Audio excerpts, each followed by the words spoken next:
Suami biasanya Abi David. Ada Ketua Direktorat 3 Ustazah Hafsah.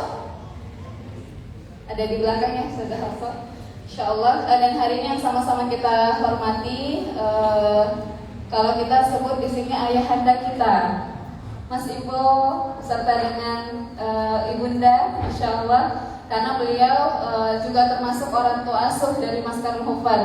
Sudah kenal semuanya? Sudah, Masya Allah. Kalau kita tahu beliau saat ini sebagai pemilik dari British Propolis ya teman-teman. Kita sudah sering sekali mendapatkan BP dari beliau yang insya Allah sangat membantu dalam proses penyembuhan, dalam proses kesehatan teman-teman gitu. Kemudian kita juga kenal Mas Ipo sebagai trainer 5 benua, Masya Allah. Kalau dulu saya ketika kuliah itu sangat familiar dengan buku beliau 7 Keajaiban Rezeki, Masya Allah, itu luar biasa untuk teman-teman yang mungkin ingin menjadi wirausaha, kemudian entrepreneurship, maka Insya Allah sangat cocok untuk membaca buku-buku beliau. Hari ini beliau akan berbagi banyak ilmu kepada teman-teman semuanya. Semoga nanti bisa, yang penting bisa dicatat, kemudian yang juga rasanya bisa dipakai, diaplikasikan, silahkan bisa langsung diaplikasikan. Pada hari ini juga kita kedatangan dari CEO Semangat Bantu, Pak Lorif. Selamat sore, selamat datang kembali di Mas Karun Hufad, beserta dengan seluruh tim di sini yang mungkin saya kenal satu-satu, tapi tidak bisa disebutkan juga karena banyak sekali. Ada Mas Riki, kemudian ada Mas Firman juga ya tadi ya, Masya Allah, dan seluruh tim yang bergabung pada hari ini, yang Insya Allah tadi siang sudah melakukan penandatanganan MOU beserta dengan penyerahan simbolis untuk donasi 100 juta rupiah ya Pak Khalid, dari donasi masyarakat untuk perluasan pembangunan Mas Karun Hufad. Takbir. Jadi hari ini banyak sekali tamu-tamu yang hadir, dan juga tentunya biasanya tim Semangat Bantu datang dengan, ada yang kenal? Siapa? Kita biasanya manggilnya apa? Bang Topan ya? Atau Bang Cuping? Masya Allah, sama saja. Jadi beliau juga hadir bersama dengan istri. Tadi Pak Khalid juga dengan istri ya Pak, karena hari ini ada agenda buka bersama. Jadi biasanya ini bapak-bapaknya saja yang datang. Hari ini beserta dengan istri dan para keluarga, Masya Allah, untuk buka bersama dengan rumah juga Insya Allah nanti. Jadi ada banyak sekali tamu pada hari ini yang akan membagikan banyak ilmu, banyak pelajaran kepada kita semua. Semoga Insya Allah menambah keberkahan, menambah kemanfaatan untuk Mas Karun Hufad Insya Allah. Hari ini nanti akan ada, setelah ada materi, kemudian kita juga nanti akan mendengarkan beberapa sambutan mungkin dari perwakilan tim Semangat Bantu, ataupun juga nanti ada sambutan dari kerjasama yang sudah dilaksanakan dengan Direktorat 3 ya, dari partnership dan media. Dan juga pada hari ini kita akan ada buka bersama dengan Semangat Bantu, dan ini mungkin menjadi akhir dari rangkaian kegiatan Ramadan kita juga di Mas Karun Hufad, karena besok santri dan para pengurus sudah akan pulang ke kampungnya masing-masing sebagian besar. Tapi ada juga yang tetap tinggal di sini untuk terus mungkin melanjutkan iktikaf 10 hari terakhir, sehingga insya Allah Ramadannya lebih maksimal lagi seperti itu. Baik, selamat menikmati kegiatan pada sore hari ini. Kita akan sama-sama dengarkan materi-materi ataupun nasihat-nasihat terbaik yang akan disampaikan oleh para guru-guru kita pada hari ini. Semangat terus dan fokus untuk mendengarkan apa yang disampaikan. Dan insya Allah nanti ada banyak pengalaman juga yang akan di-share oleh para guru kita. Baik, sekian dari saya. Assalamualaikum warahmatullahi wabarakatuh.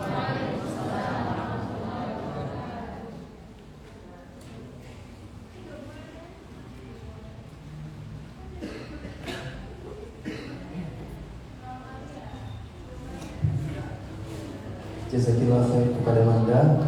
Baik, selanjutnya kita dengarkan juga sambutan dari komunitas Semangat Bantu. Kami jemput Bang Cuping Topan, yang mana beliau ini adalah setahu saya adalah seorang aktor di film Laga, yang pada saat itu ya nanti mungkin dia ceritakan sendiri. Dan setahu saya juga beliau kuliah di UIN Makassar, kalau tidak salah mengambil jurusan bahasa Arab. Masya Allah. Kami jemput Bang Cuping Topan. Time is yours.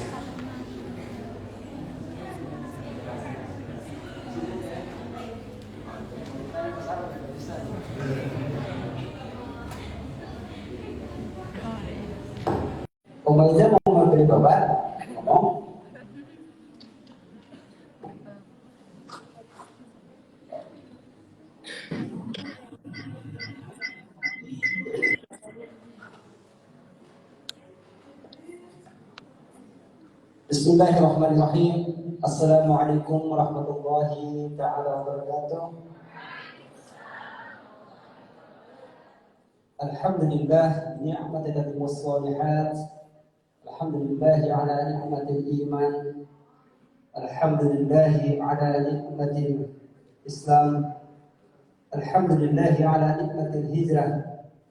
Alhamdulillah ala ni'matil hidayah. Alhamdulillah ala ni'matil ukhuwah.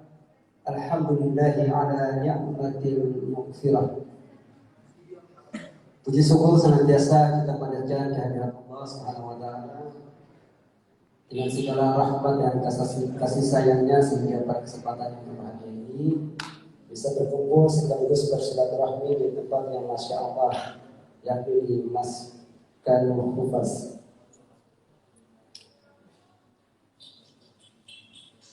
Salawat dan salam kita kirimkan kepada kehadiran Nabi Rasulullah Sallallahu Alaihi Wasallam, tapi yang dijadikan sebagai suri teladan.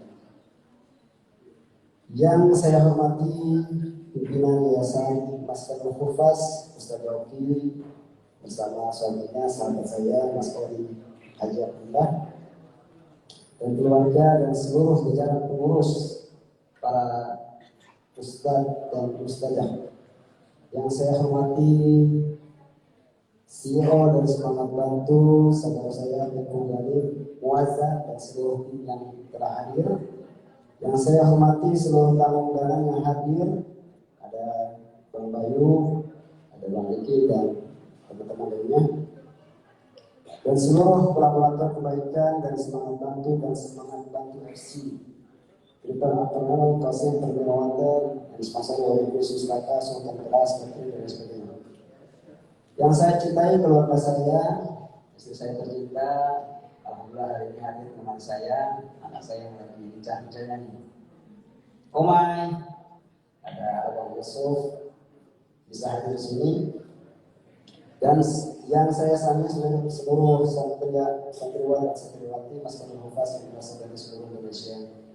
Mewakili teman-teman dari semangatbantu.com dan saya, Semangat Bantu FC, saya mengucapkan terima kasih atas kehadiran pada acara buka puasa bersama Maskanul Hufaz dan semangatbantu.com. Semoga amal ibadah puasa kita diterima oleh Allah Subhanahu wa taala dan memampukan kita untuk menyelesaikan puasa kita hingga akhir Ramadan nanti. Alhamdulillah, kurang lebih setahun ini Semangat Bantu berkolaborasi dengan Maskanul Hufaz, ya, kerjasama dengan Maskanul Hufaz menjalankan. Dan tadi terlewatkan juga, terima kasih Mas Ivo, dia adalah merupakan mentor saya di bisnis PT yang sudah membaca waktu untuk kali Mas Ivo. Ini beliau ini salah satu motivator saya juga. Jadi saya punya story dengan Mas Ivo nih. Saya mengenal Mas Ivo ini sebenarnya baru beberapa tahun yang lalu. Sebelumnya saya hobi membaca buku yang telah dikarang oleh beliau. Jadi singkat cerita saya itu cerita sedikit ya Pak Eri ya. Jadi saya baca buku beliau tentang kehidupan keajaiban dunia. Nah, suatu ketika tergerak di hati saya, ya Allah, kapan ya saya bisa bertemu dengan ini orang hebat ini, Masya Allah. Ternyata 3 tahun lalu kalau tidak salah di 2019 kami di komunitas hijrah ya, komunitas musyawarah itu mengadakan acara santunan anak yatim dan khusus buat kanker Indonesia di Ancol. Berjalan waktu, singkat cerita, Mas Ipo yang selfie bertiga saya, beliau sama Bu Nino. Saya nggak tahu ini siapa nih sosok di balik ini. Nah tiba-tiba ada salah satu netizen yang posting kemudian caption nama dia. Sontak saya langsung istighfar, ya Allah saya merasa bersalah berdosa, ya Allah ternyata selama ini orang yang saya ingin ketemu ternyata selfie bersama saya. Hanya saya dan beliau, saya bilang Mas Ipo saya mohon maaf sekali ya. Ternyata selama ini yang ingin saya ketemu ternyata masih saya minta maaf ya Allah. Dan beliau menyapa dengan baik. Sudah saya kontak dan alhamdulillah sekarang ini saya menjadi bagian dari mitra beliau. Tepuk tangan untuk Mas Ipo. Saya lanjutkan. Alhamdulillah kurang lebih sudah setahun Semangat Bantu bersekutu dengan Maskanul Hufaz. dijalankan, alhamdulillah telah banyak sinergi yang dijalankan, baik sinergi dalam penghimpunan, pengelolaan event, dan bahkan olahraga bersama. Semoga kerjasama ini ke depan semakin baik lagi dan membawa manfaat yang lebih luas untuk banyak orang. Dan terakhir, mari kita sama-sama doakan khususnya para donatur ya, orang-orang soleh, orang-orang dermawan yang sudah memberikan bantuan kepada kita, kepada Maskawul Husnas melalui semangat bantu, dan semoga Allah memberikan pahala terbaik dan diberikan tempat yang istimewa di surga Allah Subhanahu wa taala. Demikian ini yang bisa mewakili saya dari perwakilan semangat bantu yang bisa dapat saya sampaikan. Lebih kurang mohon maaf atas segala kekurangannya dan tahu ya ajmain. Wassalamualaikum warahmatullahi wabarakatuh.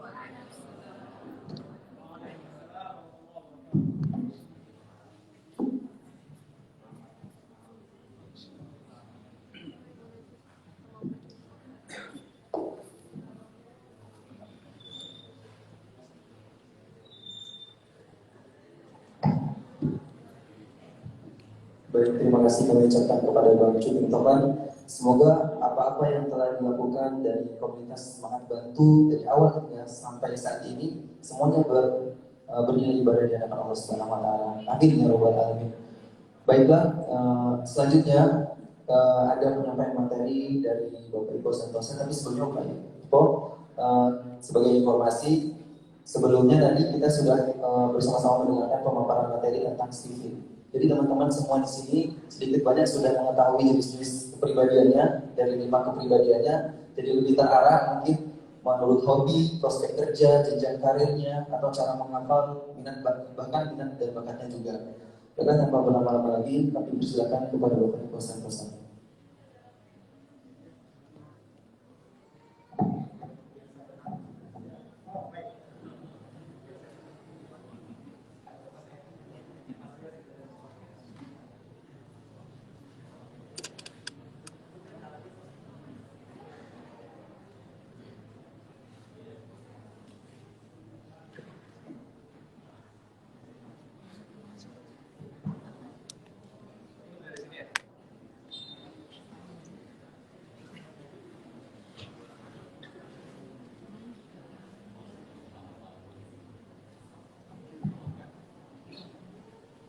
Ya, assalamualaikum warahmatullahi wabarakatuh.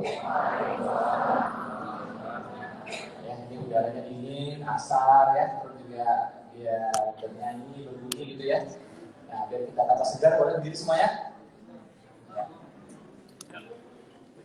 Ya, boleh kita lari-lari kecil sebentar, boleh semua? Lari-lari kecil aja, nggak apa-apa, boleh, bisa ya. Yang kita ada kamera, ya. Semua boleh? Yuk, laki-laki agak angkat aja kalau apa? Kalau laki-laki harus bisa rata ini. Ya, nah, ini rata ini. Ya, kalau nggak rata berarti diganjel oleh perutnya itu ya. Ya, ayo semuanya yuk. Saya itu sampai hitungan 8 ya. 1, 2, 3, 4, 5, 6, 7, 8. Mungkin boleh stretching ke kanan sebentar boleh?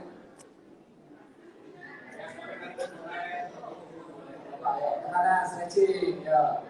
4 hitungan ya. 1, 2, 3, 4. Stretching ke arah sebaliknya. Ya. Oke, silakan dulu teman-teman.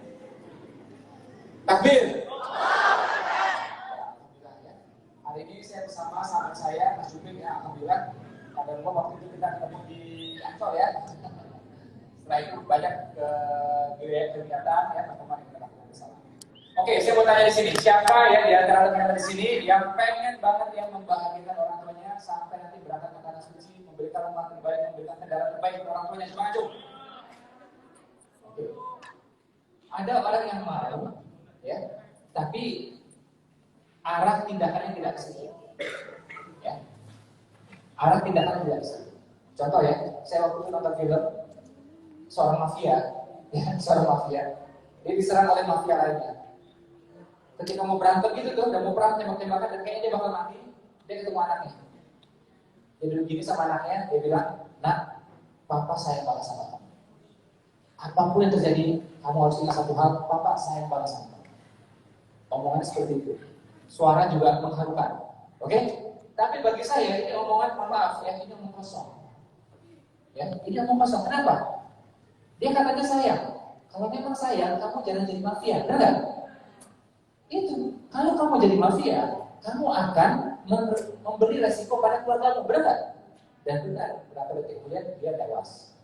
Memang ini film, fiktif, oke? Tapi pesannya nyata buat kita semua. Dan ini sering terjadi teman-teman. Ngomong saya, tapi tidak dibuktikan pada tindakan yang arahnya tidak menuju ke situ. Nih, saya ada contoh ya. Misal nih ada 2 ekor burung di dahan. Ada berapa burung teman-teman? Berapa tadi? 5 kencang. Berapa? 2. Ada pemburu di bawah sana. Mau nembak. Burung yang pertama, burung A, nggak mau terbang. Burung yang kedua, B, mau terbang. Pertanyaan saya, yang selamat yang mana? Burung A atau B? A atau B? Dua-duanya mati. Ya, dua-duanya apa? Yang A jelas mati, karena apa? Tidak mau terbang. Ditembak, mati. Yang kedua, mau terbang. Mau doang, tapi dia nggak terbang. Ya, sama kayak tadi itu ya, pengen kan membahagiakan orang tuanya, pengen memberikan terbaik orang tuanya, pengen, tapi arah tindakannya tidak menuju ke sana. Nah sekarang ya kita akan, ya insya Allah ya selama beberapa menit ke depan kita akan bahas cara-caranya bagaimana teman-teman ini insya Allah berdaya dari segi ekonomi, berdaya dari segi finansial ya, sehingga nanti bisa apa memuliakan orang tuanya bahkan orang-orang sekitarnya. Boleh? Nah saya akan panggilkan salah satu mitra saya. Tapi di sini statusnya bukan mitra, tapi salah satu alumni seminar saya. Ya, bahkan dia sudah ikut seminar saya itu sampai lebih dari 30 kali, gitu ya. Orang wanita juga, ya. Dan ini nggak main-main teman-teman. Dia itu awalnya mohon maaf SPG, gaji nggak sampai 1 juta, ya, nggak sampai 1 juta. Tapi melakukan ya step 1, step 2, step 3, akhirnya apa? Berhasil mulai usahanya dan berhasil di properti. Ya, cash tanpa KPR sebelum usia 30 tahun. Bahkan kalau masalah 2 properti atau 3 properti gitu, alhamdulillah. Ya, contoh real, contoh nyata banget. Mau dengar sharing dia seperti apa? Ya, dan dia juga mitranya Mbak Uki, gitu ya, alhamdulillah. Nanti akan sharing dia selama 3 menit ke depan. Boleh? Boleh? Oke, kita panggilkan Kak Gias. Boleh Kak Gias maju ke depan? Ini bukan mesin kan? Bukan mesin kan? Jadi boleh tepuk tangan. Oke, kita kasih applause yang sangat meriah.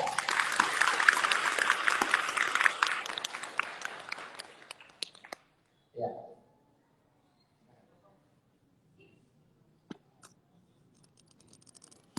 Bismillahirrahmanirrahim. Assalamualaikum warahmatullahi wabarakatuh. Halo semua. Oke, di sini saya mencoba untuk mengingat masa lalu saya, teman-teman. Saya dulu SPG, pakai rok pendek, nggak pakai hijab, kemana-mana, pulang malam, ya berangkat pagi, pulang malam. Dan alhamdulillah pada saat kejadian seperti itu saya bertemu dengan Mas Iko, alhamdulillah, dan saya merasa itu adalah keputusan terbaik saya, karena ketika saya kerja saya nggak pernah ngambil libur kecuali untuk ikut seminar Mas Iko. Jadi kalau misalnya waktu itu ada cuti 12 hari, orang-orang gunain untuk liburan, saya nggak gunain untuk liburan, tapi saya gunain untuk ikut seminar Mas Iko. Jadi Mas Iko dimanapun pergi saya datang, teman-teman. Bahkan waktu itu pernah Mas Iko bikin acara seminar di Sentul, ya, kemudian Mas Iko bikin acara, baru datang Mas Iko ngomong gini ya, oke teman-teman semua, kalau ada yang mau belajar sama saya harus paham dan harus ikutin 2 hal. Ikutin berapa hal teman-teman?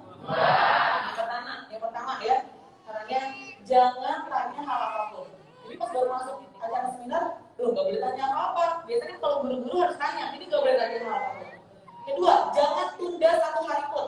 Karena kalau tunda 1 hari nanti perlambatannya akan terjadi sekian tahun. Saya kan pegang 2 itu.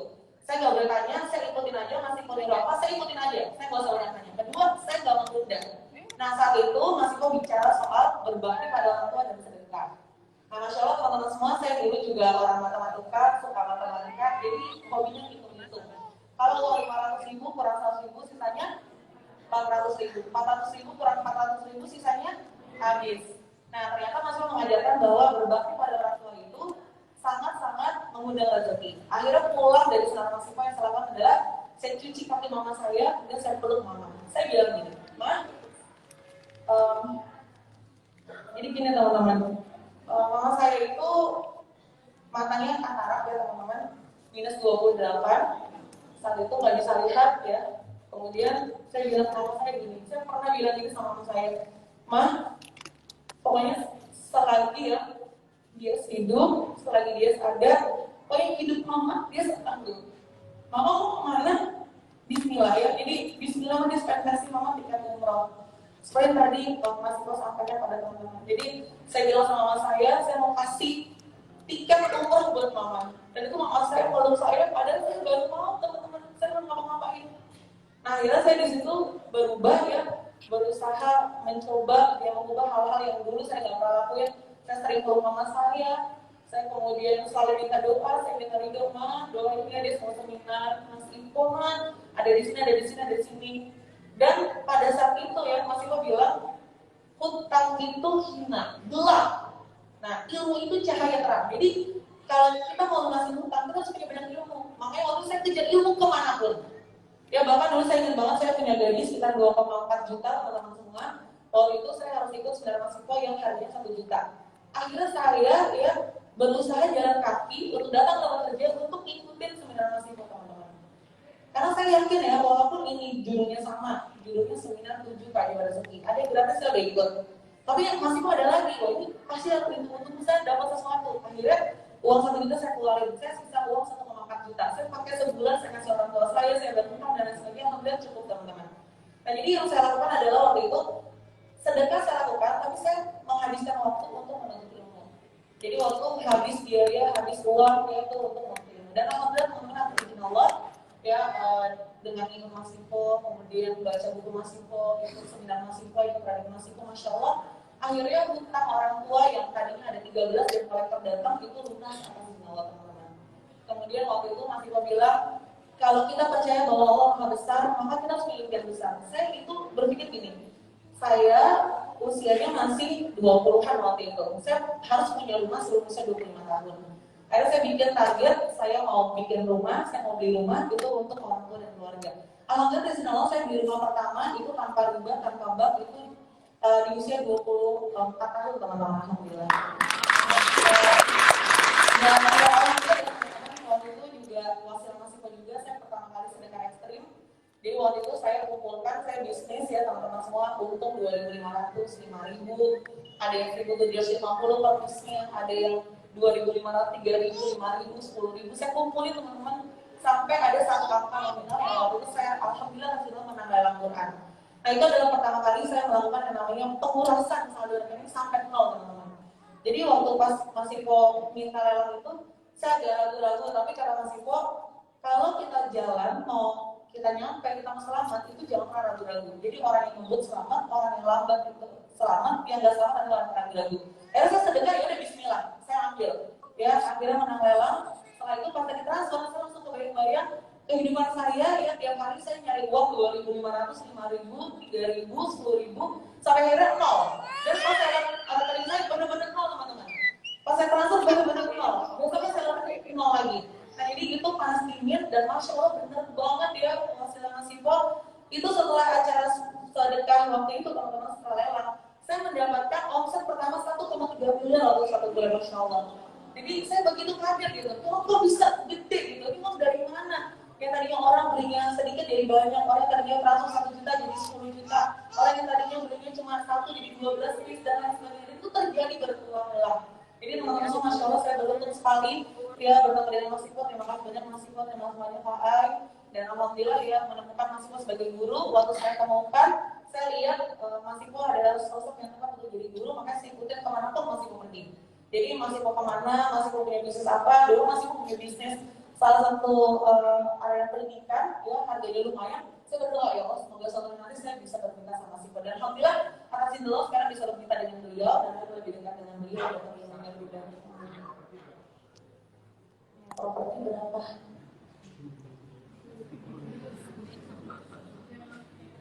Empat Mas.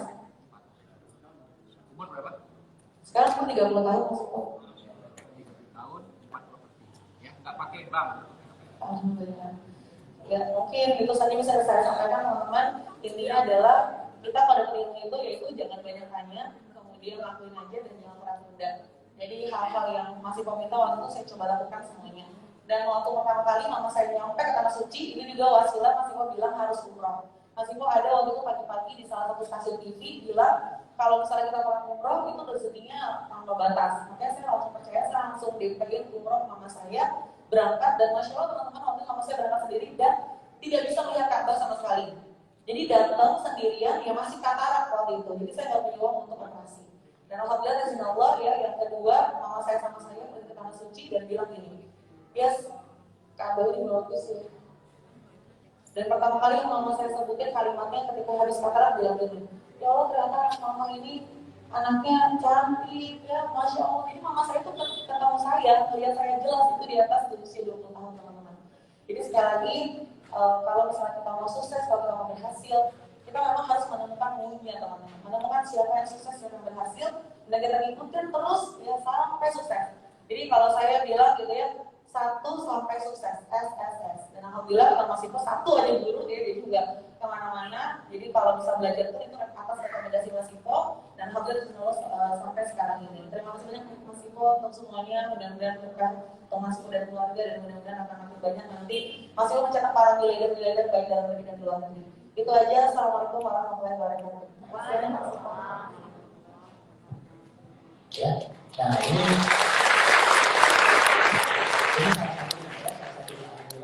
dan insya Allah hari ini sore ini kita akan belajar ilmunya. Siap belajar teman-teman? Siap belajar teman-teman? Dan sama seruan yang tadi, apa itu? Jangan tunda, jangan tanya. Begitu tahu ilmunya langsung praktek. Boleh? Boleh? Ramadan ini istimewa teman-teman. Orang seberapa bulan Al-Quran, bulan silaturahmi, bulan sedekah, macam-macam semua, segala macam kebaikan. Tapi orang jarang paham bahwa ternyata juga Ramadan ini adalah bulan untuk perubahan nasib, perubahan income, uang, rezeki.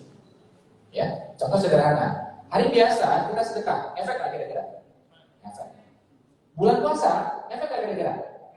Efek atau lebih efek? Iya. Kita berbakti kepada orang tua, hari biasa, efek. Bulan puasa, efek atau lebih efek? Berapa kali efeknya? Tanpa batas.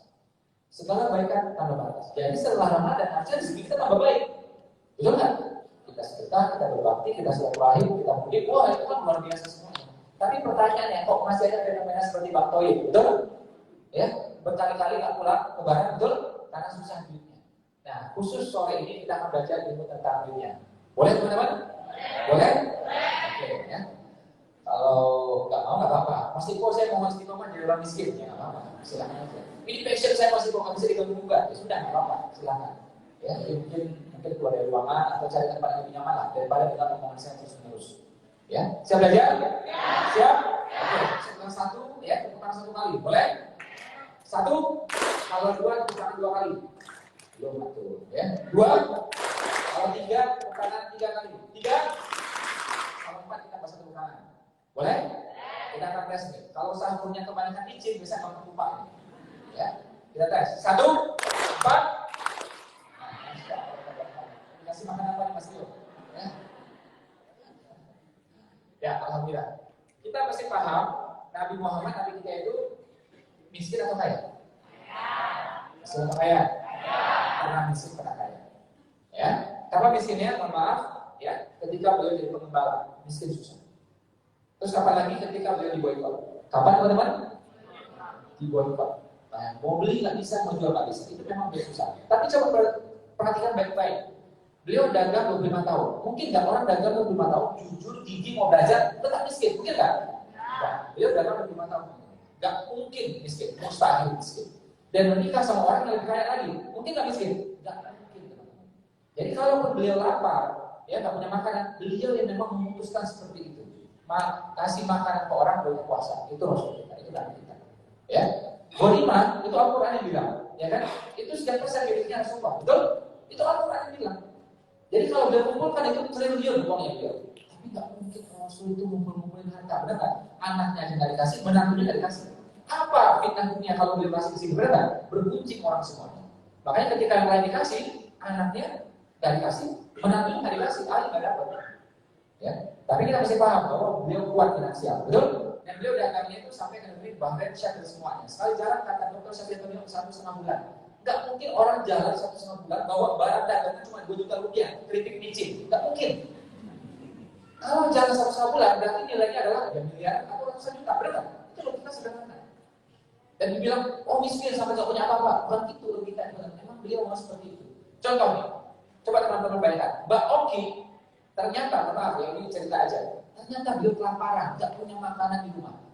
Teman-teman dengar kabar itu mungkin nggak dia? Nggak mungkin. Ya, kita pasti ya urunan bagaimana Mbak Oki bisa makan, benar? Silih berganti kasih makan ke Mbak Oki, betul kan? Sama juga saya misalnya, saya kelaparan, nggak punya makanan. Saya yakin sahabat-sahabat saya kalau di sekitar saya, mitra saya, nggak rela ini terjadi, benar? Ngasih makanan ke saya, tidak mungkin lapar.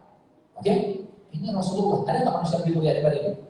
Kalau beliau kelaparan, mungkin nggak sahabat mendiamkan. Sahabat Nabi jumlahnya lebih dari 110.000. Mustahil Nabi kelaparan. Oke? Nah, ada masa-masa susah ada ketika beliau dibawa ke cuma di sini, teman-teman, cuma di sini. Jangan cerita miskin diulang terus, seolah beliau itu miskin terus itu. Enggak. Siapa miskin? Ente kali. Ya. Terus bawa Nabi, benar?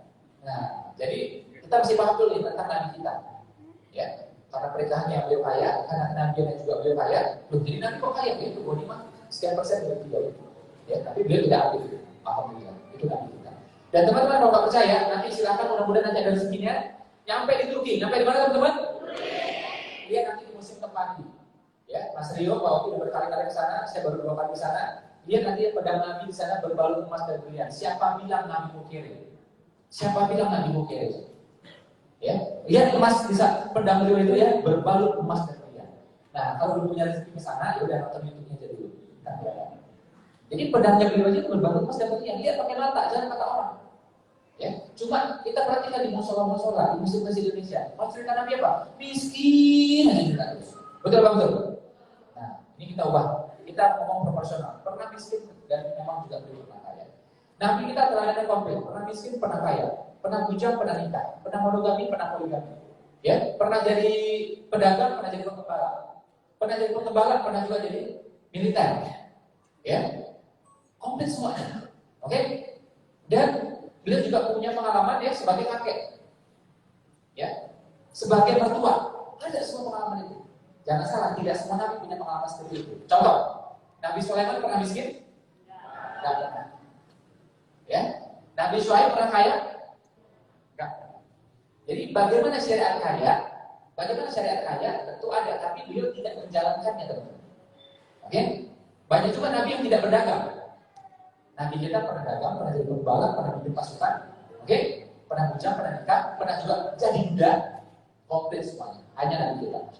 Makanya semua nabi begitu tahu ada nabi terakhir seperti itu, pengen banget jadi umatnya Rasulullah. Betul? Ya. Dan alhamdulillah kita jadi umatnya Rasulullah. Manusia paling hebat.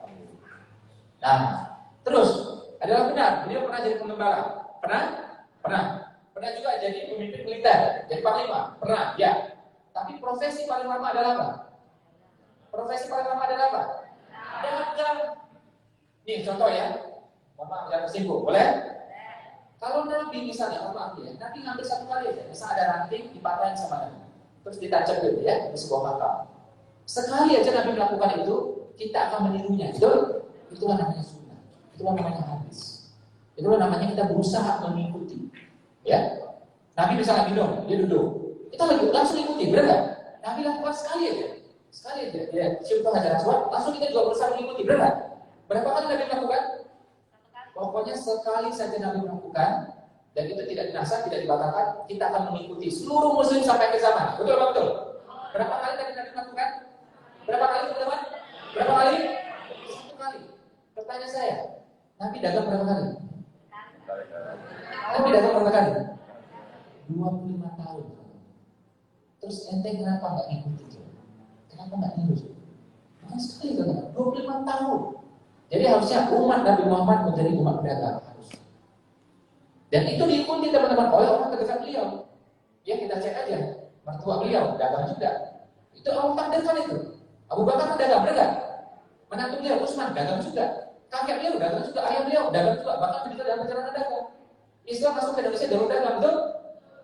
Dari tanah suci sampai tanah air, bahkan sampai tanah air sampai tanah abang, ya. Nah, 10 orang di zaman masa surga, 8 dagang, 4 khalifah 3 dagang, benar? Penyebar agama Islam Nusantara juga dagang semuanya. Ada teori dari Jawa Timur, ada teori yang terbaru itu dari mana? Dari Baros. Islam masuk pertama di Indonesia, apa nama kotanya teman-teman? Baros. Itu teori yang terbaru. Tapi sebenarnya tidak terbaru, itu sudah disampaikan oleh Buya Hamka.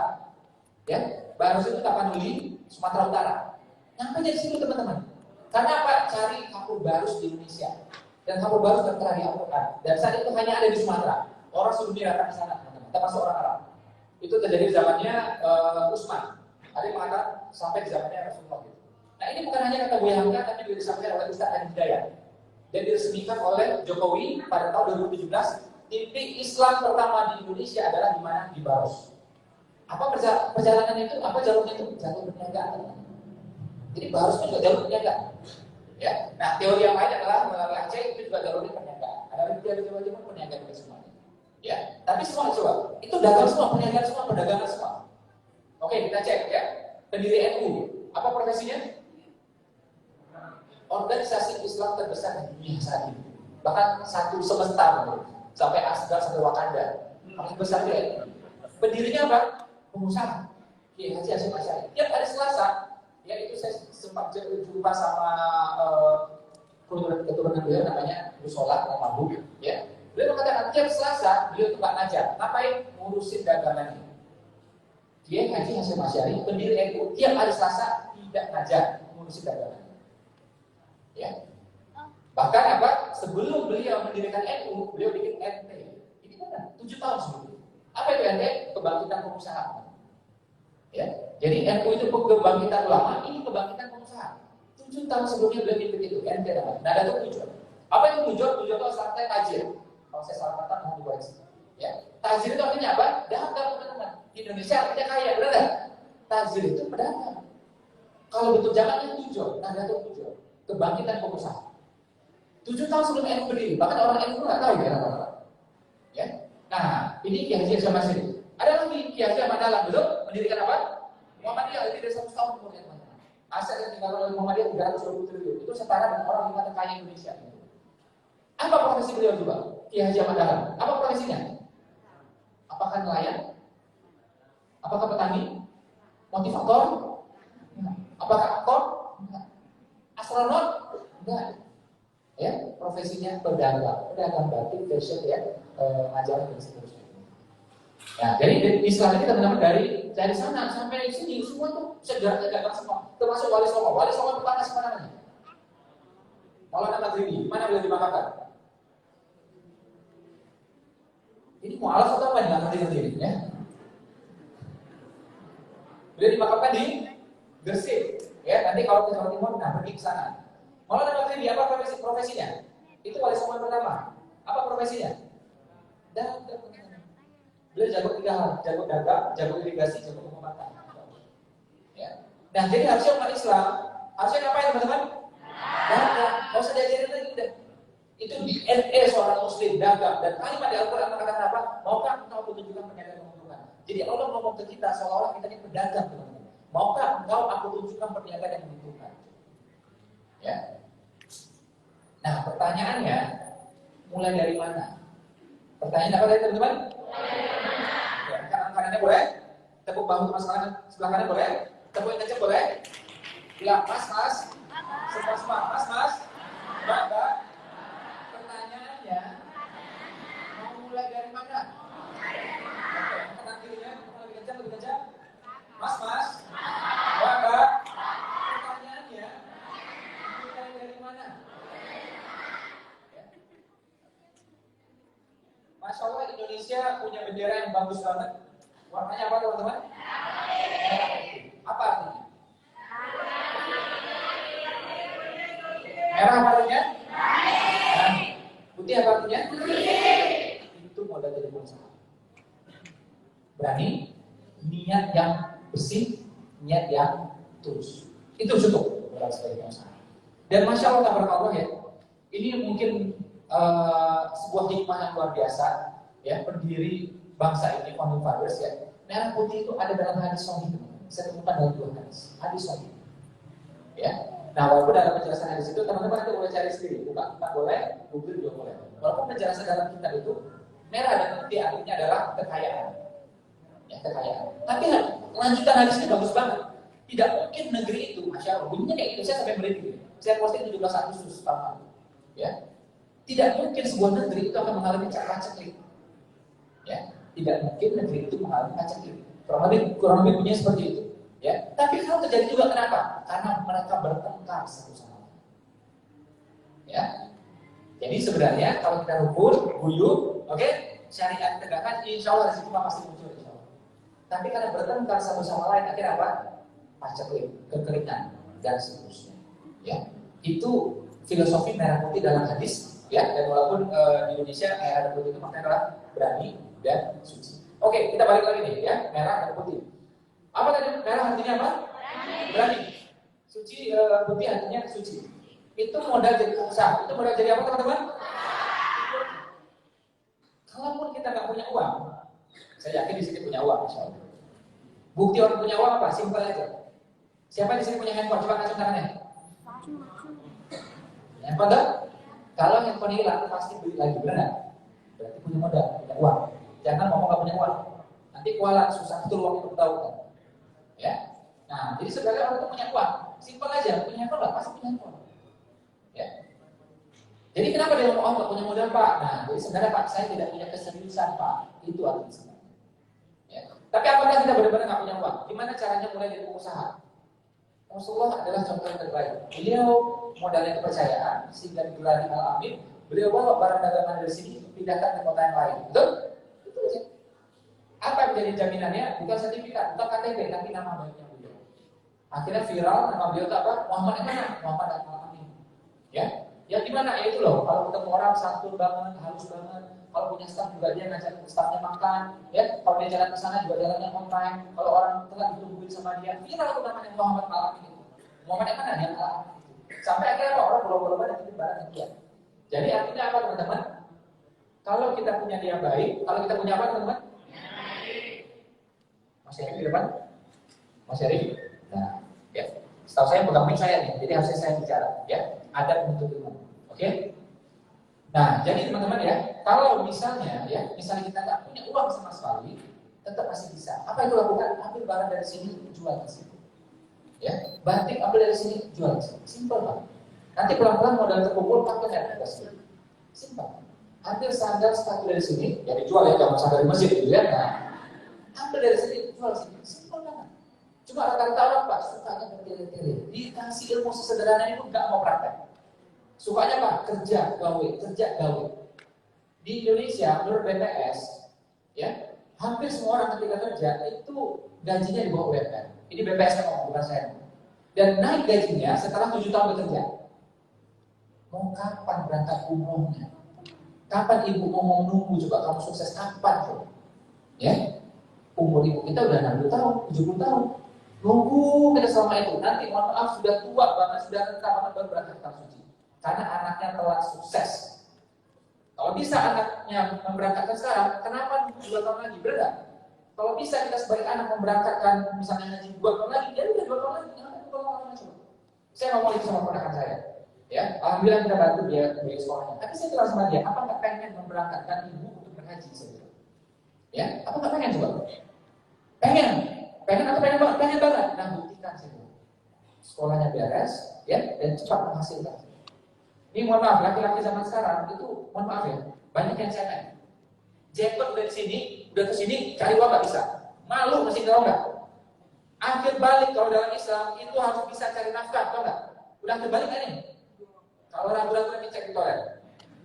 Benar nggak sudah kebalik? Dalam Islam itu laki-laki sudah akhir balik, dia harus bisa menghasilkan mencukupi dirinya sendiri. Makanya dia boleh menikahi siapapun. Ya, dia cukup kasih tahu sama orang tuanya, "Ma, aku mau nikah." Udah dia bisa berangkat sendiri. Itu laki-laki. Banyak di Indonesia nggak ngerti cari uang, ya, dan tidak ada urgensi untuk cari uang. Kalau teman-teman dalam posisi itu harus punya rasa malu, tahu nggak? Harus punya rasa apa? Aku harus bisa menghasilkan. Aku laki-laki, ya. Ini bulu udah keluar di sini, nggak bisa juga cari uang, ya. Harusnya bisa cari uang teman-teman. Nah, beda sama wanita. Wanita dia dinafkahi, benar nggak? Ya, oleh ayahnya, oleh abangnya, oleh bapaknya. Kalau dia mau cari uang boleh nggak? Boleh juga, tapi tidak ada kewajiban. Laki-laki harus dia. Ya. Waktu itu 2 hari lalu saya lihat sebuah video. Ini komedian Amerika yang kemarin ditampar sama Will Smith. Siapa namanya? Chris Rock, ya, ditampar gitu. Ya dia banyak ngomong gak benar, ya. Tapi ada ucapan itu menurut saya itu kena sebelum-sebelumnya. Dia bilang apa coba? Di muka bumi ini, ya, di muka bumi ini hanya wanita dan anak-anak dan hewan piaraan yang diberi kasih sayang tanpa syarat apapun. Ya. Jadi wanita, anak-anak dan hewan piaraan itu diberi kasih sayang yang kita sayang sama dia tanpa syarat apapun. Di atas nama wanita atau dia anak atau dia hewan piaraan, langsung dia dapatkan kasih sayang yang luar biasa. Laki-laki kalau dia pengen disayangi, dia harus provide something. Ya, laki-laki kalau pengen disayangi dia harus apa? Provide something. Dia harus menyediakan sesuatu, resources.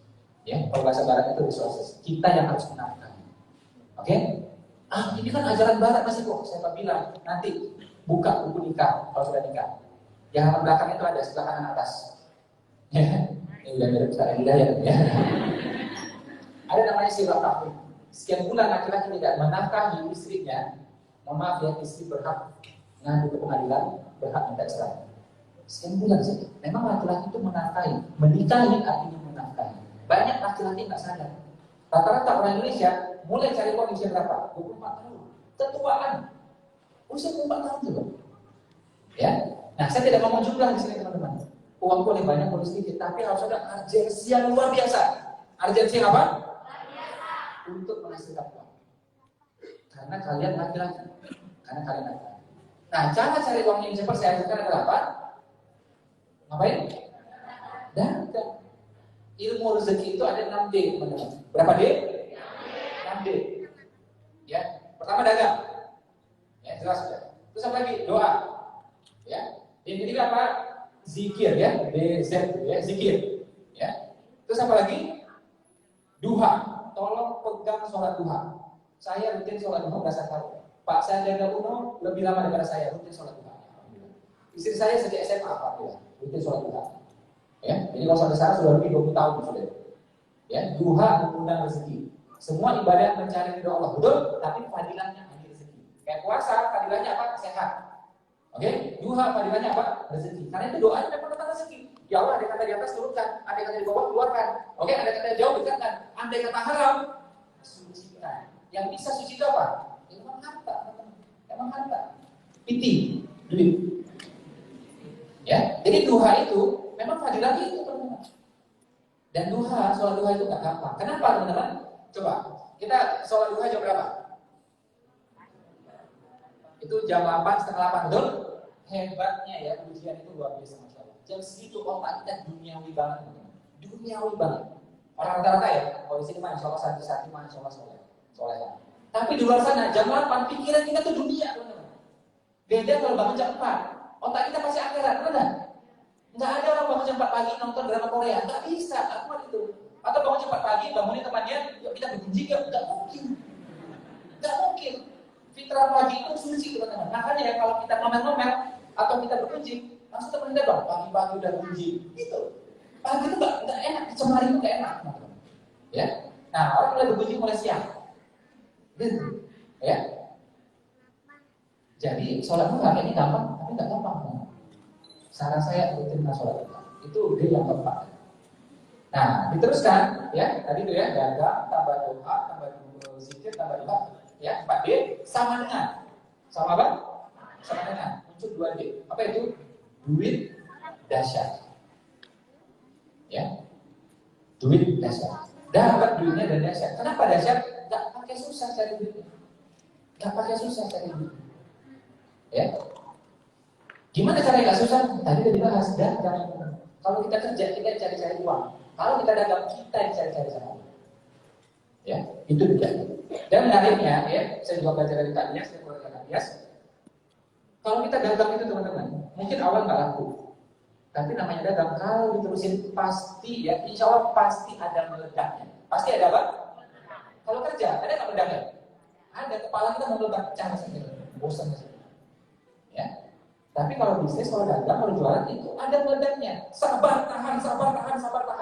Nah, biar lebih cepat lagi gimana caranya? Punya mentor. Punya apa teman-teman? Apa punya mentor? Ya. Siapa yang pernah ke Kawah Ijen? Coba masuk tangannya, Kawah Ijen. Siapa dari Jawa Timur, Banyuwangi ada? Nah, atau kan Wonosobo bagus tuh, Wonosobo ya naik ke atas Dieng. Ada orang Wonosobo sini ada? Nah, Mas Eko ini ngapain sih kok bahas-bahas itu suara gitu? Oke, kita cari deh objek wisata lebih populer, Batu, Malang. Tahu kan ya? Kalau kita belum pernah nyampe ke sana dan kita pengen ke sana, gimana cara paling cepat ya? Dan nggak pakai nyasar, nggak pakai lama, dan langsung dapat spot yang terbaik, dapat foto yang terbaik. Gimana caranya? Sama tour guide. Itu namanya mentor, teman-teman. Dia sudah bolak-balik ke sana. Nabi Muhammad punya mentor, punya pamannya. Ya, dan ketika menikah sama Khadijah, kita tahu Khadijah lebih senior dan Khadijah lebih kencang bisnisnya. Mentor beliau juga itu. Jadi Nabi Muhammad kenapa bisa sukses dengan cepat? Dia punya dua mentor yang biasa dalam bisnis, pamannya dan istrinya. Ya. Nah, sekarang kita baca, pamanku kaya nggak kira-kira? Oh enggak, sama bokehnya kayak itu. Ya. Dan pasanganku, sama juga bokehnya sama kayak aku. Tahu diri kita, oke? Berarti kita temukan mentor yang lain yang kira-kira sukses, yang kira-kira bisa membimbing kita. Mentor itu cara cepat. Soekarno punya mentor, teman-teman. Siapa mentornya Soekarno? Hoscokro Aminoto. Ya, jadi saya perhatikan orang-orang yang paling tinggi itu punya mentor semua. Steven Spielberg sebagai sutradara dia juga punya mentor. Ya, nah kalau kita nggak punya mentor, akhirnya apa? Coba. Ya kan berhasil, umur jalan terus.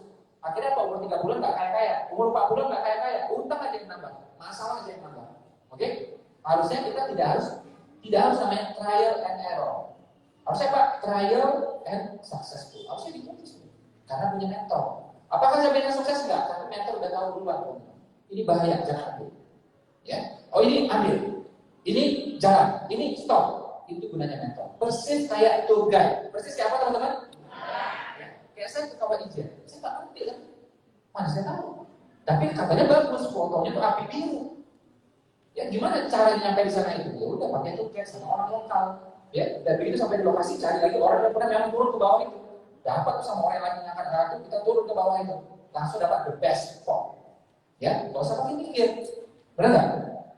Nah, itu juga ketika saya jalan ke Wonosobo, saya mau ke Dieng, ya ada yang katanya keluar tuh asap dari bawah seperti itu. Gimana caranya? Apa yang saya cari-cari? Ikut aja mentornya, benar nggak? Jalan, nyampe, langsung spot yang terbaik. Ya, begitu juga kalau teman-teman mau bisnis. Punya apa teman-teman? Punya apa teman-teman? Syarat mentor simpel aja teman-teman. Dia memang sudah bolak-balik ke sana. Jangan sampai dia ngajarin bisnis punya nggak punya, kacau. Ya, dia ngajarin bisnis tapi bisnisnya juga nggak jelas, kacau. Memang something yang dia sudah proven, baru kita ikuti dia. Siap? Nah, ini ada fenomena namanya otak kiri, otak kanan. Otak apa tadi? Otak apa teman-teman? Yang ngajak apa namanya teman-teman? Kenapa orang lambat melangkah itu otak kirinya udah bablas? Otak kiri apa? Analisa, hitung-hitungan, terstruktur, suka melakukan yang pernah terjadi aja. Kalau nggak dia nggak berani melakukan. Itu otak kiri, otak akademis. Makanya orang kalau pintar secara akademis biasanya takut memulai, biasanya. Ya, ada juga sih yang berani ada, ya kayak Pak Sandiaga Uno berani, Pak Erick Thohir berani, ya, Mbak Oki berani. Gitu. Tapi orang rata-rata kalau semakin akademis semakin takut dia memulai. Apa dihitung semua dia? Hitung. Kapan BLT? Kapan balik modal? Kapan baliknya? Belum berangkat lagi balik coba. Ini kapan? Ya, hitung. Terus akhirnya apa? Rugi kata dia. Coba, bisnis belum dimulai udah rugi coba. Ini kepintaran orang ini. Ya, itu serba hitung semua sama dia.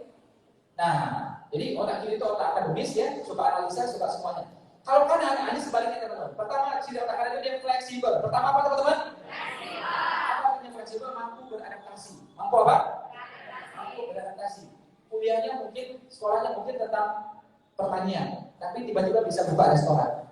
Ya, dulu mungkin belajarnya tentang apa? Tentang accounting, tapi tak tahu sekarang bisa ngurusin marketing. Dia fleksibel. Ya, tidak harus urut. Tidak harus apa?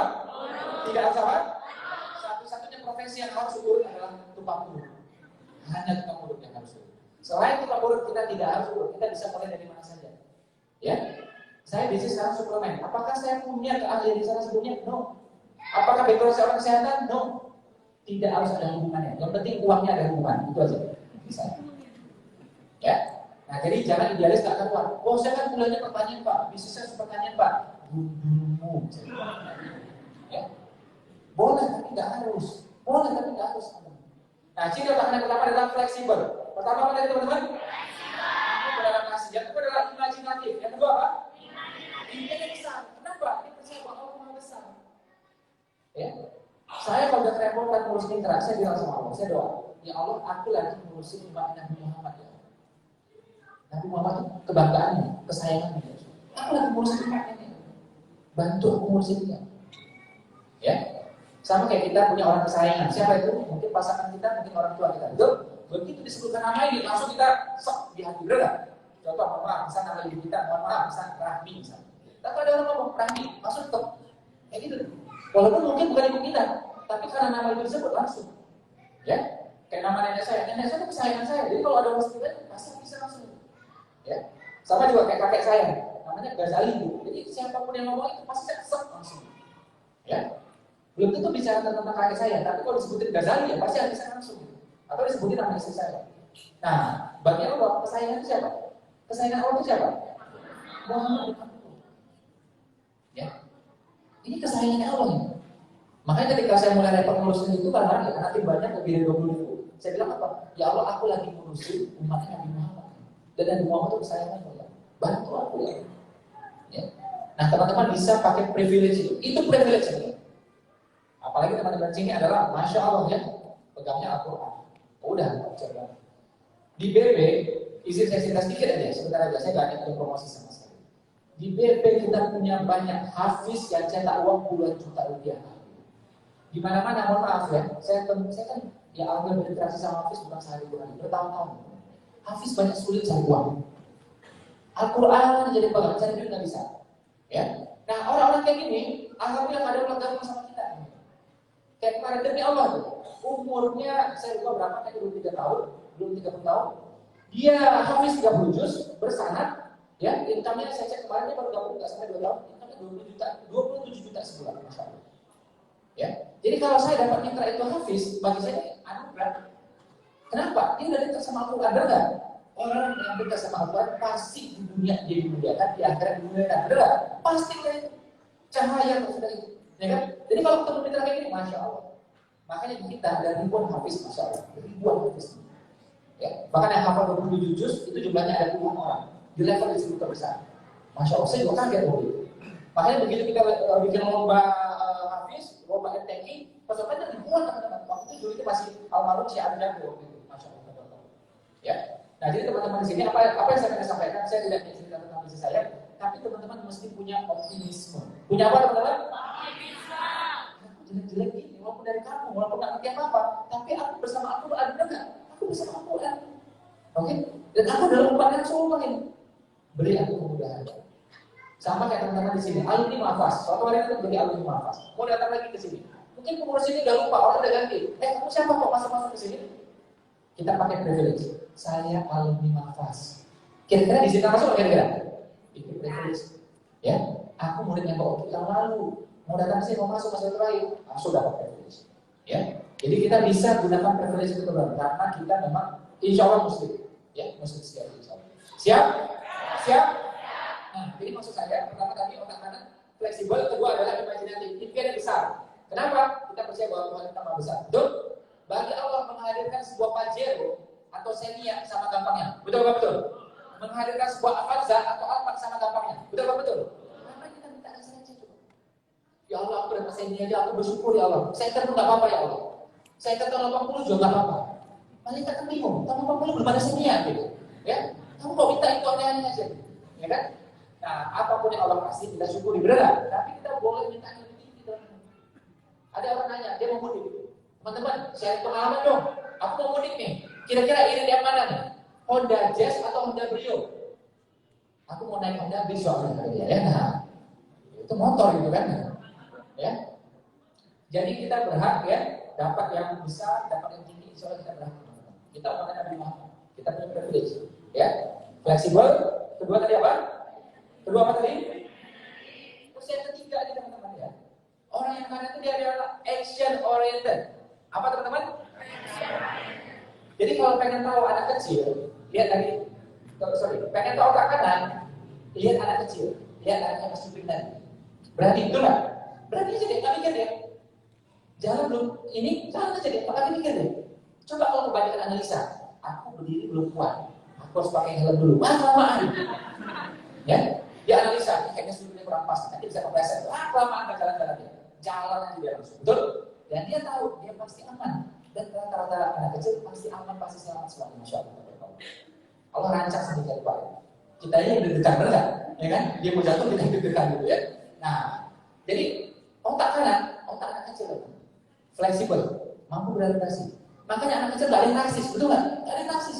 Mau temannya orang India, orang Chinese nggak masalah. Mau orang Papua, Sulawesi nggak masalah. Dia rambutnya gimbal ini pun nggak masalah. Nggak ada semuanya teman. Begitu mulai dewasa, dia mulai beda-bedain, mulai sarang ya. Oh ini kok dari mana nih? Kok kulitnya nggak warna gelap? Oh ini keturunan Chinese, kita udah mulai gitu kan. Anak kecil nggak fleksibel, sama siapa jadi oke. Kaya miskin kebanyakan mereka ada masalah. Kalau ada masalah biasanya orang tua yang ngasih masukan seperti itu. Kamu jangan kata dia ini, itu orang tua. Ya, jadi anak kecil itu fleksibel. Udah Pak, imajinatif, impiannya besar. Dok, anak kecil mana ada impiannya biasa-biasa aja. Pengen jadi astronot, ngapain ke bulan? Coba ke bulan. Ibunya suami kita datang bulan, dok. Nah, dia udah pindah ke bulan. Ya, besar impiannya. Oke, keliling dunia lah. Coba tanya anak kecil, mau punya apa? Mau punya kebun binatang. Bingung gitu.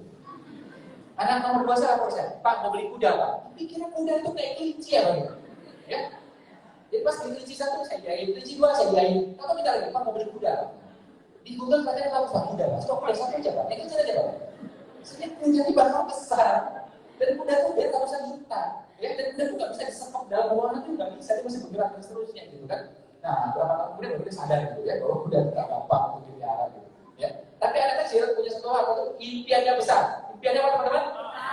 Dan itu impian orang beriman. Orang yang beriman nggak boleh impian biasa-biasa saja. Apa impian yang Firdaus? Benar nggak?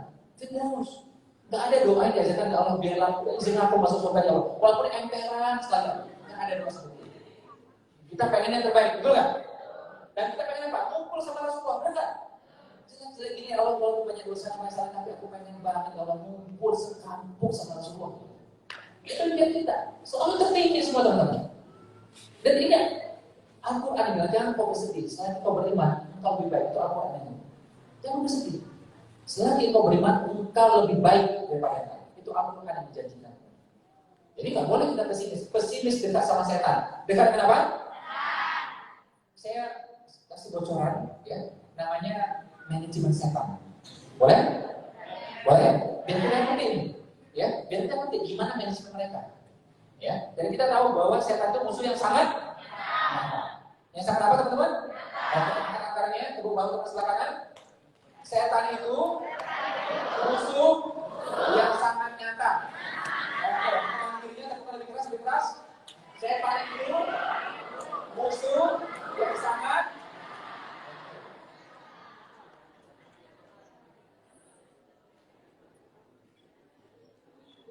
Coba, setan itu ya teman-teman. Hal bagus, dia bikin jelek. Hal jelek, dia bikin bagus. Itu kelakuan setan. Contoh, riba. Jelek nggak? Setan ini bagus. Dibikin iklan KPR itu menyenangkan luar biasa. Kartu kredit bikin menyenangkan luar biasa. Bank konvensional, kita lihat sekarang. Kartu kredit yang bertumpuk, kelihatan keren. Dan iklannya bagus-bagus banget. Ya, wanitanya pasti cakep, billboardnya pasti gede, gitu.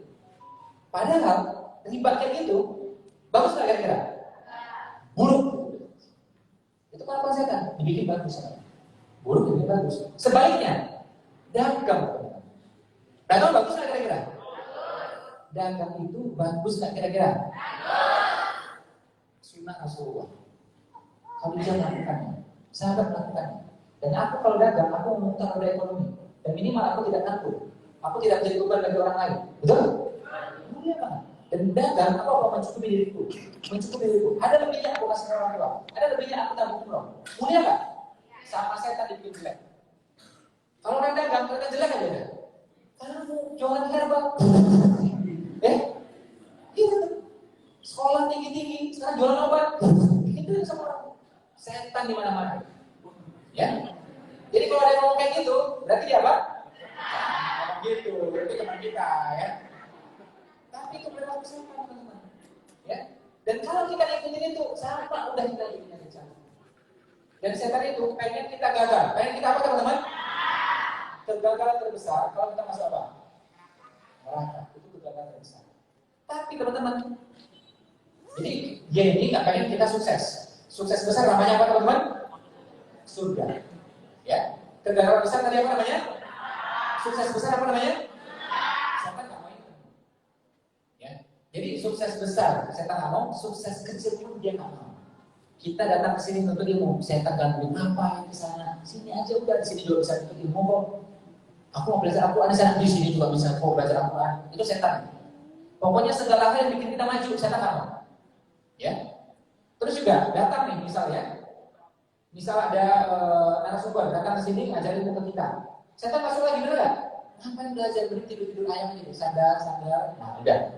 Kan ada nih yang mulai tiduran sebagian ya. Berarti suara saya menunjukkan hatinya ya. Masya Allah teman-teman ya. Ya. Gitu juga. Hafal 30 juz, ya harus 30 juz lah, 10 juz juga insya Allah mulia kok. Itu semuanya. Dan ketika kita mulai dagang, saya tuh mengatakan hal ya. Ngapain kamu juga dagang, kamu kerja dapat uang pasti. Kemajuan sekecil apapun setan tidak ridho. Dia pengen kita gagal. Dia pengen kita apa teman-teman? Ya. Tapi saya akan kasih tahu satu hal pada teman-teman, dan hal ini alhamdulillah mengantarkan saya seminar di belasan negara di 52. Di Indonesia saya seminar di 33 kota. Di 33 provinsi alhamdulillah. Termasuk di Ternate, ya, kampungnya beliau alhamdulillah. Ya, saya seminar di sana 2 kali, sampai ke Sorong, ke Papua 3 kali saya seminar di sana. Seterusnya 33 provinsi kita seminar. Ya. Kalau di luar negeri sampai New Zealand, saya seminar di sana, Oman, Kuwait, Qatar, Arab Saudi, Amerika, dan saya 2 kali seminar di sana tahun 2012 alhamdulillah. Pulang dari haji. Di Jepang saya sudah berkali-kali seminar di sana, di hampir 20 kota saya seminar. Ya, di Hong Kong itu juga hampir 20 kali saya seminar di sana. Di Hong Kong saya seminar ke 1.000 peserta alhamdulillah. Berbayar alhamdulillah. Tapi uang kita nggak ambil. Ya, uang panitia untuk mendidik ya personal. Nah, saya mau sampaikan satu hal ini teman-teman ya, apa yang membuat saya mengatakan sampai diantarkan ke sana sama Allah ya. Terus juga bagaimana kayak buku saya alhamdulillah dari izin Allah itu menjadi nomor 1 terlaris di Indonesia selama tahun berturut-turut. Terlaris nomor 1 teman-teman. Dan kalau pernah dengar istilah bestseller, pernah dengar teman-teman? Itu 6.000 eksemplar. Ada lagi mega bestseller, itu 50.000 eksemplar. Buku saya 1 juta eksemplar. Teman-teman. Dan di Indonesia ternyata yang mencapai angka baru 2 orang, Pak Ali Ginanjar dan saya alhamdulillah. Nah, gimana caranya bisa seperti itu? Ya, Masya Allah, tabarakallah, itu dari Allah semua. Tapi Allah kasih wasilah agar yang lain bisa mengikuti. Allah kasih jejak agar yang lain bisa meniru. Oke? Ada hukum namanya sebab akibat dan manusia bekerja berdasarkan itu. Saya mau sampaikan satu hal ya. Pertama kali dagang sudah, berubah tadi sudah. Terus apa lagi? Secara ikhtiar, ilmu yang ketiga tadi kita katakan. Apa itu? Action oriented. Segera ambil tindakan. Ya, contoh, tadi saya ngomong tentang sholat duha. Teman-teman bilang, sudah, nanti aku pas pulang kampung, aku akan rutin sholat duha. Jangan gitu ngomongnya. Besok pagi aku mulai sholat duha. Itu namanya action oriented. Ya, diajarin sama tetangga, bikin capcay, totok bikin capcay. Kita nggak ngerti capcay, tapi nanti bikin capcay. Ya, kita langsung praktek, itu akan lebih cesplay ilmunya betul. Daripada nanti deh, habis syawal aku akan bikin capcay. Lama-lama, padilah ilmunya dulu. Jadi begitu tahu sesuatu, selagi itu kebaikan, selagi itu amal soleh, gas langsung. Action oriented. Banyak orang nih ya ngomong tentang usaha-usaha, tapi enggak mulai-mulai. Nanti pak. Udah tua berarti enggak mulai-mulai juga. Begitu tahu langsung mulai. Ya, itu namanya apa tadi? Action oriented. Kalau bahasa saya namanya itu prompt, segera seketika. Nabi Muhammad nyamperin rumahnya Abu Bakar. Bilang apa coba? Aku diperintahkan sama Allah untuk hijrah. Ya. Abu Bakar bilang apa? Entar dulu bro, entar dulu. Tujuannya apa hijrah nih? Nanti kalau capek hijrah gimana coba? Ya. Apakah Abu Bakar begitu? Langsung, yes, langsung jalan. Dan sudah disiapkan onta untuk safar. Onta itu ada 4 jenis, ya. Ada yang untuk perang, ya, ada yang lainnya, ada untuk perjalanan. Beliau langsung siapkan untuk perjalanan.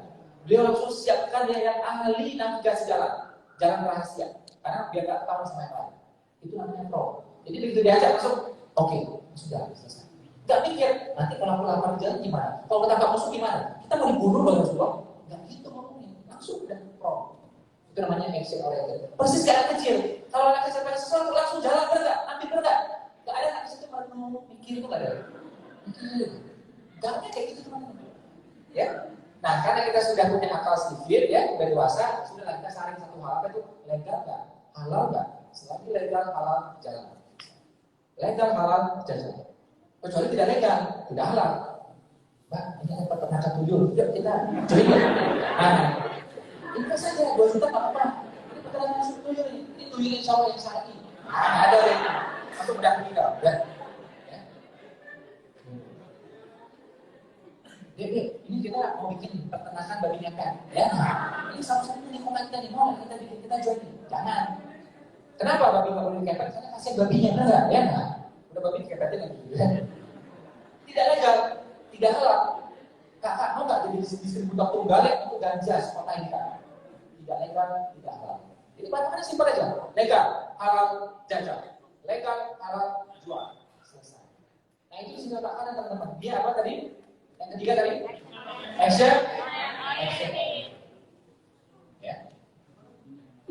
Terus ciri berikutnya, yang terakhir teman-teman. Kanan itu dia mudah untuk berempati. Jadi kalau kiri itu dia fokus pada dirinya. Kalau kanan itu dia fokusnya pada orang lain. Makanya orang kanan itu dia mudah memimpin orang, mudah bergaul. Siapa punya anak atau ponakan coba masuk tangannya? Punya ponakan coba masuk. Nah itu teman-teman bisa di tag ya, anak ini, ponakan kita ini cenderung kanan atau kiri. Bisa simpel kan? Temennya banyak kan? Kalau temennya banyak itu dia cenderung kanan. Kalau temannya sedikit mungkin cenderung otak kiri. Kalau nggak ada temannya mungkin nggak ada otaknya. Ya. Pasti ada temannya kan? Ya kan? Nah, mungkin ada temannya. Ya. Jadi kanan itu dia suka bergaul satu hal. Dia juga gampang berempati. Gampang apa teman-teman? Terus apa kaitan masih mau dengan bisnis? Empati itu kita menjual sesuatu yang orang suka. Kebanyakan orang muda, kalau mulai usaha apa? Yang dia suka, bukan orang lain suka. Habis waktunya di sana juga. Teman saya dulu ya di Batam, dia jualan skateboard di Batam. Kita samperin, di sini tidak ada yang suka skateboard. Aku suka skateboard. Ini wah. Gak sampai 2 tahun apa itu. Siapa yang beli coba? Banyak orang nongkrong banyak, tapi beli gak ada. Karena mau beli 500.000 papan skateboard yang ngapain? Oke, jadi bukan yang kita suka teman-teman, tapi yang orang suka. Nah itu namanya empati. Makanya juga, aku sukanya pedas, pokoknya pedas orang suka kan? Kalau kita suka orang suka ya alhamdulillah. Tapi kalau terpaksa memilih yang orang suka, karena kita mudah dagang berdagang. Karena kita mudah dagang. Oke, nah teman-teman pilih barang itu, ya atau jasa yang kita tawarkan itu yang kira-kira orang suka. Yang kira-kira apa teman-teman? Yang orang suka. Oke, dan saran saya penting banget untuk bisnis, jangan mulai dari produksi. Jangan mulai dari mana teman-teman? Produksi itu kita kosnya lumayan. Jadi saran saya awal-awal nih, ambil barang dari sini, jual di sini, ambil di sini, jual di sini, sampai nanti cukup modalnya. Kalau teman-teman mulai bikin sesuatu, itu modal langsung gede. Dan begitu nggak jualan, langsung rugi. Ya, nah biar tidak terjadi kerugian ini, saran saya hindari yang namanya faktor produksi. Hindari apa teman-teman? Jadi fungsi pilar-pilar dalam bisnis itu ada 4. Pertama namanya itu produksi, kedua SDM, yang ketiga itu finance, yang keempat itu marketing. Mulai dari mana? Mulai dari marketing. Nanti udah cukup uangnya baru ngurus finance. Nah, jadi kalau finance itu dipikir di awal-awal pusing kan? Aja gimana ya? Ini kredit atau debit pusing kan? Ya, jadi marketing dulu. Nanti udah mulai banyak uangnya baru mikirin finance. Sudah banyak lagi uangnya baru ambil karyawan SDM. Makin banyak lagi uangnya baru beli mesin, baru beli alat produksi. Jangan dibalik, kalau dibalik jebol deh. Ya, kebanyakan orang bikin sendiri, gitu. Rumah pecah gitu. Pokoknya enak kata dia. Ya, bikin masakan inilah, masakan itulah ya. Laku belum tentu rumah kayak kapal pecah. Ya, anak pun beleleran semua tuh. Dengan semua rumah kasih baru semua. Apa yang bikin? Aku dari orang jual selesai. Oh ini message saya Pak, saya mau bikin masakan. Bikin masakan lah, bikin kue lah, bikin macam-macam. Dari sambal kering, sambal basah, habis semua. Ada barang laku di sana, sambal kering, kita jual selesai. Pakai merek kita gampang. Ya, jadi Mulai dari mana tadi teman-teman? Mulai dari marketing. Oke? Ya, hindari yang namanya apa tadi? Ya. Nah, sembari itu kita kan mutar uang ya, kita mutar barang. Ya, bungkus aktivitas kita dengan apa tadi? Dengan sedekah. Dengan apa teman-teman? Insya Allah. Ya, sudah berbakti sama orang tua, sama orang tua, fleksibel, ya, imajinatif, ya, action oriented, ya, menghindari dengan faktor produksi, mulai dari marketing, ya, bungkus dengan sedekah, insya Allah. Mudah-mudahan teman-teman sebelum usia 30 tahun sudah menjadi pengusaha sukses, berkah, insya Allah. Itu saja. Assalamualaikum warahmatullahi wabarakatuh.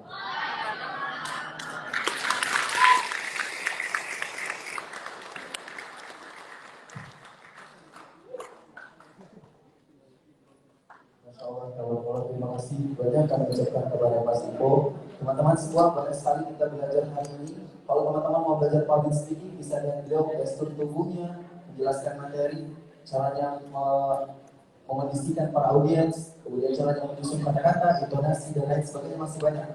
Banyak sekali tempat ini dihadiri oleh orang-orang hebat, masing-masing terima kasih sekali yang mungkin memiliki kesibukan yang sangat luar biasa di luar sana, tapi masih menyempatkan waktunya untuk hadir di tempat ini. Kemudian pada teman-teman komunitas Semangat Batu dan juga Mbak Dias khususnya tadi telah memberikan sharing pengalamannya. Terima kasih, semoga diberikan istiqomah oleh Allah Subhanahu wa taala hingga akhir hayat. Amin ya rabbal alamin. Baik, adapun acara selanjutnya yaitu pengumuman santri serta pengurus terbaik selama bulan suci Ramadan ini, yang dimana pasti dinilai dari banyak aspek dan keputusannya tentu tidak dapat diganggu-gugat. Untuk acara ini langsung dipandu oleh Ketua Direktorat 1 Pendidikan dan Dakwah. Kami jemput Umi Dela Abdullah Sofia SPD. Pada Umi kami persilakan dengan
Bismillahirrahmanirrahim. Assalamualaikum warahmatullahi wabarakatuh. Masih semangat teman-teman? Oke, sebelumnya apa kabar semua santriwan dan santriwati Maskad Unpad pada sore hari ini?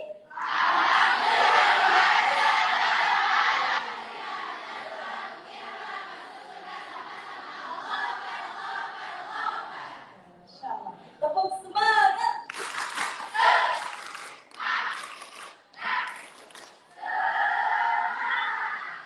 Maskad Unpad. Takbir. Baik, yang sama-sama kita hormati pada hari ini yaitu Ummah Pusaka Dewi beserta suami Bapak Ari Putrio. Kemudian yang sama-sama kita hormati yaitu suami saya tercinta yaitu Abi David Aristi. Kemudian juga yang saya hormati Manda Ayu Lestari beserta suami tercinta yaitu Yanda Dahri. Kemudian di sini juga Masya Allah kita berbahagia sekali pada hari ini karena hari ini kita kedatangan salah satu trainer ya. Kemudian juga pengusaha sukses yaitu Bapak Ipo. Kemudian juga hari ini alhamdulillah kita kedatangan tamu juga yaitu Pak Jupin Topang. Kemudian juga hari ini juga kita akan bersama-sama melaksanakan buka bersama semangat bantu dan juga rekan-rekan semuanya. Mohon izin sebelum kita berbuka puasa bersama, saya ingin mengumpulkan beberapa nama yang akan saya sebutkan pada hari ini. Jadi kita ini sebelum Ramadan ada kegiatan-kegiatan yang dilaksanakan di masa Ramadan ini. Adapun nama-nama tersebut nanti saya akan sebutkan dan hadiahnya silakan diambil di CS. Ya, karena khawatirnya waktu tidak cukup. Siapakah mereka? Pertama adalah absensi pengabdian terbaik. Itu jatuh kepada Ustazah Sofia Denisa. Selanjutnya, absensi karyawan terbaik Ustazah Septiani Ardila. Absensi karyawan lingkungan terbaik Ustaz Robi Azhar. Santri Cimanggis Ahmad Yadi Farhan. Santri Bintaro Ikhwan Ahmad Yasin. Santri Bintaro Ahwat Rida Rondotul Hasanah. Santri Pamijahan Ismailul Mahdiwa. Santri Cijeduk Firda Nur Intan. Santri Mugo Ahwat Faizatul Jamil. Santri Mugo Ikhwan Juan Saputra. Kemudian kamar terbaik. Ingat teman-teman sebelum masuk bulan Ramadan diadakan lomba kamar terbaik. Oke. Di sini kita akan sebutkan kamar terbaik Cijeruk, yaitu kamar Al-Qomar.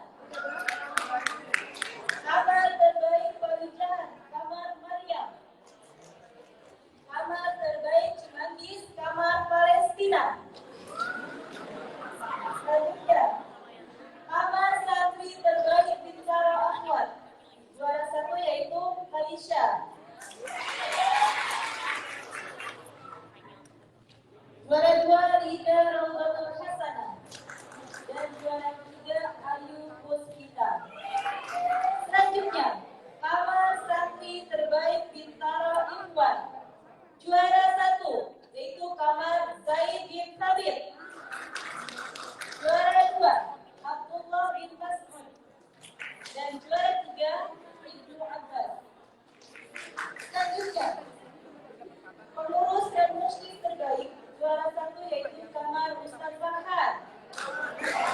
Juara 2 kamar Ustaz Rahman. Dan yang ketiga adalah kamar Musyrik Nullah. Selanjutnya, kamar terbaik dari pengurus dan musyrifah. Juara 1 adalah kamar Al-Barokah. Takbir. Selanjutnya, juara 2 kamar Karim. Dan juara 3 kamar Amin. Sedangkan kamar terfavorit yaitu kamar musyrifah lantai 3.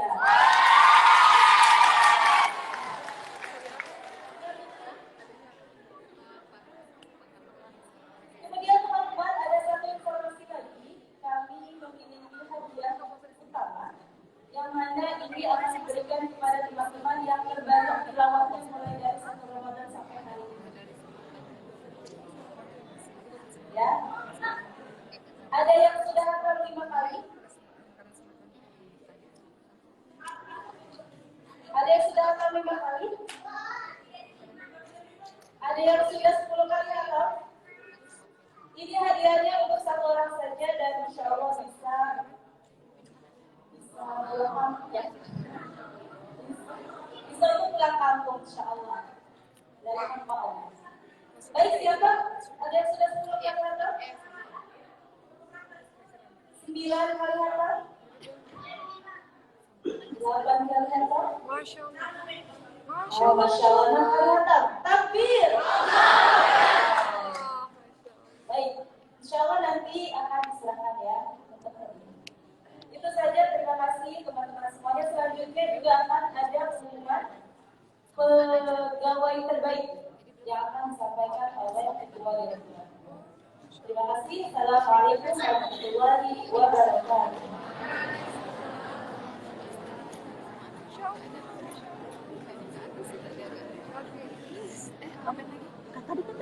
Udah itu aja lah sekalian. Oh udah.